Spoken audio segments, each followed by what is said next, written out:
Private lessons. When should you take them? And if you teach them, how should you teach them?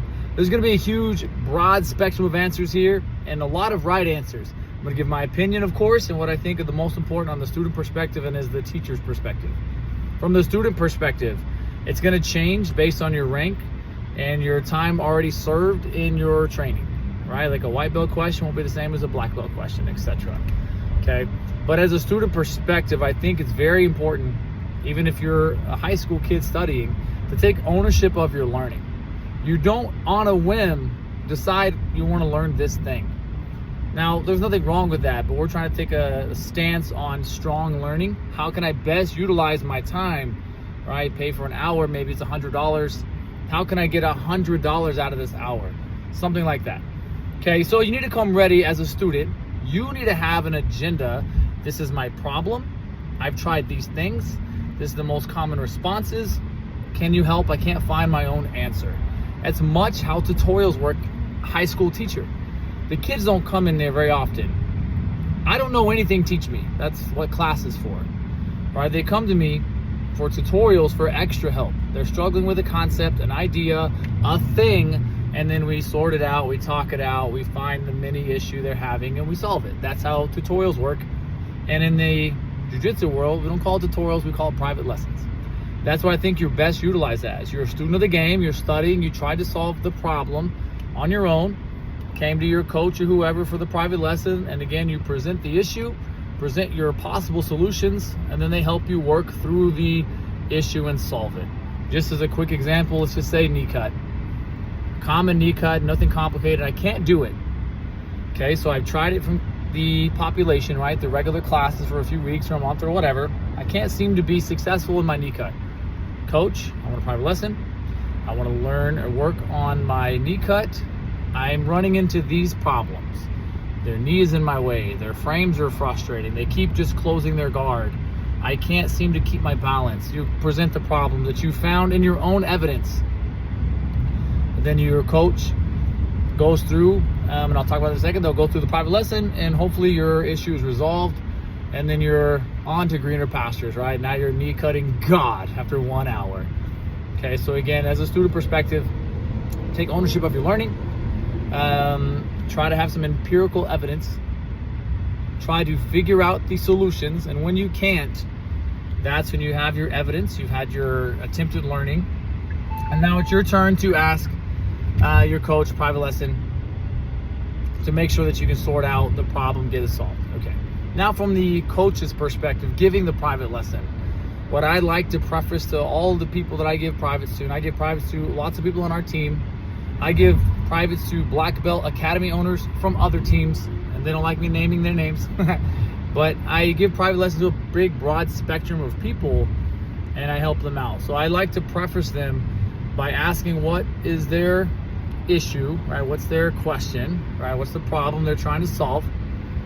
What have they tried? And then, of course, let's attack the problem. Now, that's very similar to what I just said on the student perspective. So I think the coach needs to make sure they preface that to the student. That way they can take ownership of the learning.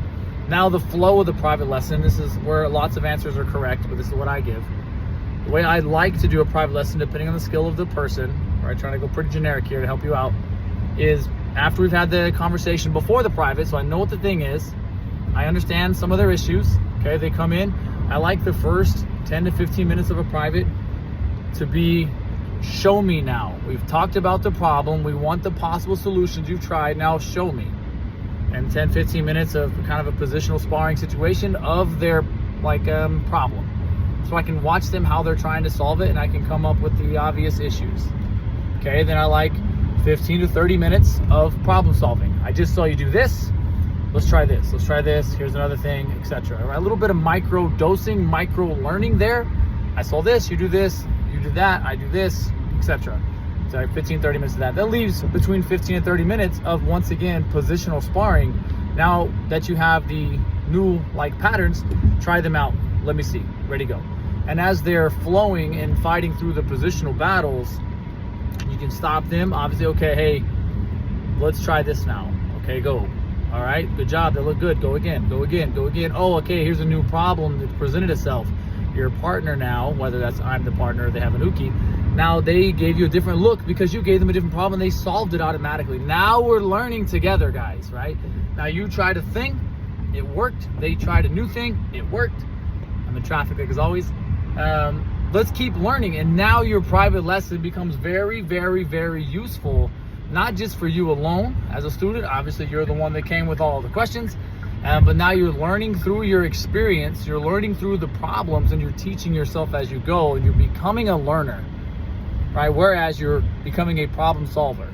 Teachers, high school teacher, my job, of course, is to teach, obviously, but I really want to facilitate learning and mentor and foster growth of actual learning.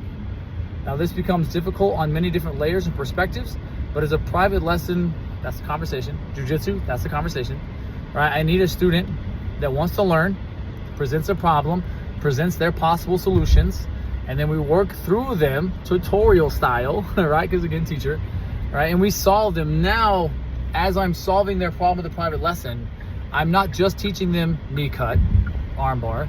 I'm teaching them, hopefully, how to better solve problems in the future. Because do you think a person with a private lesson question, right? They do the private lesson, they're gonna just all of a sudden master the craft of jiu-jitsu and they're never gonna have questions again, right?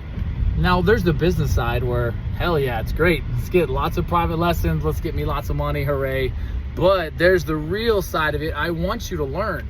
You as a coach should want your students to learn, and not just learn an armbar. You need to teach them how to learn. That can be done in private lessons, showing them your thought process. What made you so good at a thing? Let's show them how you did it, as opposed to show them, here's an armbar from Mount. What made that successful? What are the problems? What are the solutions? Let me see. Let's fix. Let's try. It's teach, reteach over and over to mastery.